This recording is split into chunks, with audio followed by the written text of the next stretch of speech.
Assalamualaikum warahmatullahi wabarakatuh. Halo, jumpa lagi bersama saya Bahtiar Movie dalam channel 1000 Jalan.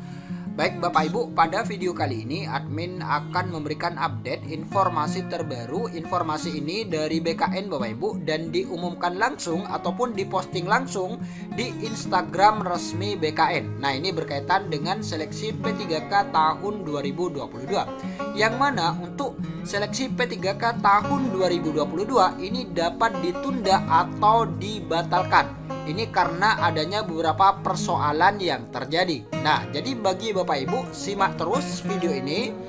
Dan sebelum lanjut, seperti biasa, admin ingatkan kembali, jangan lupa tekan tombol subscribe-nya terlebih dahulu dan tekan tombol loncengnya agar nantinya Bapak Ibu selalu mendapatkan update informasi-informasi terbaru dari kami. Baik Bapak Ibu, kita langsung saja.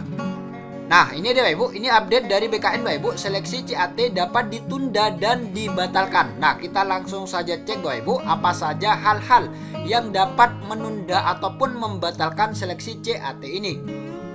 Ujian seleksi CAT P3K 2022 bisa dibatalkan atau ditunda, ini penyebabnya. Dalam pelaksanaan tes ini, BKN mengabarkan bahwa seleksi CAT P3K 2022 dapat ditunda atau bahkan dibatalkan. Kebijakan itu diambil jika terjadi beberapa persoalan. Tim khusus CAT BKN, Abdul Haris Nasution, mengatakan bahwa pelaksanaan ujian CAT P3K 2022 ditunda jika terjadi gangguan koneksi internet selama 3 jam saat pelaksanaan seleksi. Kemudian baru bisa dilanjutkan bila jaringan sudah normal dengan catatan waktu belum melewati pukul 8 malam. Nah, jadi ini deh Ibu, persoalan yang menyebabkan ujian CAT 2022 ini dapat ditunda, yaitu karena adanya gangguan koneksi internet selama 3 jam. Ini pada saat pelaksanaan seleksi. Dan selanjutnya dapat dilanjutkan Bapak Ibu, dapat dilanjutkan jika jaringan sudah normal. Dan ini ada catatan Bapak Ibu, ini ada catatan sebelum melewati jam 8 malam. Aturan tambahannya itu jika terjadi kendala internet selama 3 jam. Kalau misalkan selama pelaksanaan tes itu masih bisa dilaksanakan sebelum jam 8 malam, bisa dilanjutkan jika internet tadi sudah dalam kondisi normal, kata Abdul mengutip unggahan akun Instagram BKN Go ID Official. Nah, jadi itu dia Ibu, hal-hal yang dapat menyebabkan seleksi CAT P3K 2022 ini ditunda. Kemudian yang menyebabkan ujian CAT 2022 dibatalkan ini karena adanya beberapa hal sebagai berikut. Nah, ini adalah Ibu yang menyebabkan ujian CAT 2022 dapat dibatalkan. Kita lihat di sini. Selain itu, ujian CAT P3K bisa saja dibatalkan. Aturan ini diberlakukan jika ditemukan adanya indikasi kecurangan. Sebab demi mencegah kecurangan, BKN sudah menyiapkan sarana dan prasarana pelaksanaan CAT sebaik mungkin. Salah satunya peramban yang digunakan oleh peserta ujian CAT P3K. Kalau indikasi kecurangan itu untuk yang sekarang dengan peramban sendiri ini, itu sudah memfilter adanya kecurangan dalam segi misal aplikasi yang lain atau aplikasi remote tadi. Misalkan ada oknum yang menginstal selain dari peramban ini, itu juga dapat dilakukan karena peramban ini sendiri bisa difilter, ungkap Abdul. Adanya filter tersebut dapat membatasi peramban yang terkoneksi dengan aplikasi lain, jadi peserta tidak dapat mengaksesnya. Nah, jadi itu dia Ibu penyebab tes CAT P3K 2022 dapat ditunda dan dapat dibatalkan. Kemudian ini adalah tampilan bagi Bapak Ibu pelamar umum ketika memilih formasi nantinya. Nah, ini mendaftar formasi Bapak Ibu yang mana di sini ada jenis seleksi P3K guru, kemudian instansi. Nah, jadi Bapak Ibu mendaftar sesuaikan dengan instansi yang tertera di data ini. Jadi seperti itu. Dan di sini ada batas waktunya Bapak Ibu, batas akhir pendaftaran sampai tanggal berapa dan jam berapa. Jadi Bapak Ibu perhatikan untuk batas akhir pendaftaran ini.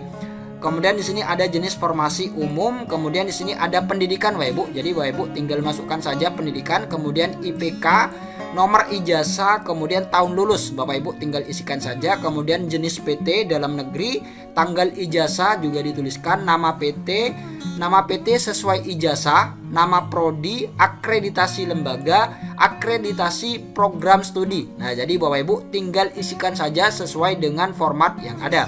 Kemudian selanjutnya Bapak Ibu tinggal masukkan kode CAPTCHA yang tertera di sini, kemudian Bapak Ibu klik yang selanjutnya. Nah, selanjutnya Bapak Ibu akan diarahkan ke unggah dokumen. Nah, di sini Bapak Ibu diminta untuk mengunggah beberapa dokumen. Nah, contohnya seperti kartu tanda penduduk. Ini formatnya JPG Bapak Ibu dan maksimal ukurannya 500 KB. Ini ada ketentuannya di sini Bapak Ibu. Jadi Bapak Ibu tinggal klik saja yang unggah. Jadi seperti itu. Kemudian yang kedua adalah scan ijazah sesuai dengan persyaratan instansi. Ini formatnya PDF maksimal 1000 KB. Kemudian scan transkrip nilai asli sesuai dengan persyaratan instansi. Ini ukuran maksimal juga 1000 KB, formatnya PDF. Kemudian pas foto dengan latar belakang merah. Nah, jadi ini formatnya JPG dan ukuran maksimal 300 KB. Kemudian sertifikat pendidik, ini bagi yang memiliki, ini maksimal 1000 KB dan format PDF.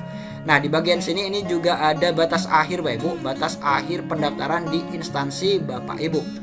Nah, di sini Bapak Ibu nantinya bisa mengecek apakah berkas ataupun dokumen yang diunggah ini sudah berhasil diunggah atau tidak. Nah, jadi jika sudah berhasil diunggah, maka nantinya akan ada tulisan di sini Bapak Ibu bahwa berhasil diunggah. Dan di sini akan ada tombol hijau nantinya Bapak Ibu. Jadi Bapak Ibu tinggal mengecek saja untuk klik lihat apakah berkas yang diunggah ini sudah benar atau tidak. Jadi seperti itu untuk pengunggahan dokumen bagi pelamar umum. Kemudian selanjutnya Bapak Ibu akan diarahkan ke bagian resume pendaftaran. Nah, di bagian ini Bapak Ibu tinggal mencentang saja di kotak ini. Nah, ini adalah data-data yang sudah diisikan tadi Bapak Ibu. Jadi nantinya Bapak Ibu tinggal mengecek kembali apakah data yang diisikan itu sudah benar atau tidak. Dan jika sudah benar, maka Bapak Ibu tinggal langsung saja centang di kotak ini. Nah, jadi Bapak Ibu centang semua sampai ke bawah ini. Kemudian nah, di sini juga dicentang Bapak Ibu, di bagian unggah dokumen Bapak Ibu dicentang juga, dan di sini ada ketentuan ataupun ada pemberitahuan pastikan dokumen yang diunggah sudah benar. Nah, jadi Bapak Ibu cek kembali sebelum mengklik akhiri resume pendaftaran. Kemudian di bagian bawah, nah di bagian bawah ini ada akhiri proses pendaftaran. Nah, jadi di sini ada pemberitahuan Bapak Ibu, ada pemberitahuan bahwa saya menyatakan bahwa seluruh pernyataan data dan informasi beserta seluruh dokumen yang saya lampirkan dalam berkas pendaftaran seleksi calon aparatur sipil negara ini adalah benar. Demikian pernyataan ini saya buat dengan sebenarnya. Nah, jadi jika Bapak Ibu sudah yakin benar berkas yang diisikan, berkas yang diupload ini sudah benar, maka Bapak Ibu langsung saja centang yang saya setuju. Nah, jika sudah tercentang, maka selanjutnya Bapak Ibu klik yang akhiri proses pendaftaran. Tombol akhiri proses pendaftaran akan muncul ketika sudah mencentang semua kolom. Nah, jadi pastikan Bapak Ibu sudah mencentang semua kolom yang tersedia. Jadi seperti itu. Baik Bapak Ibu, itulah sedikit informasi dari admin. Semoga video ini bermanfaat. Wassalamualaikum warahmatullahi wabarakatuh.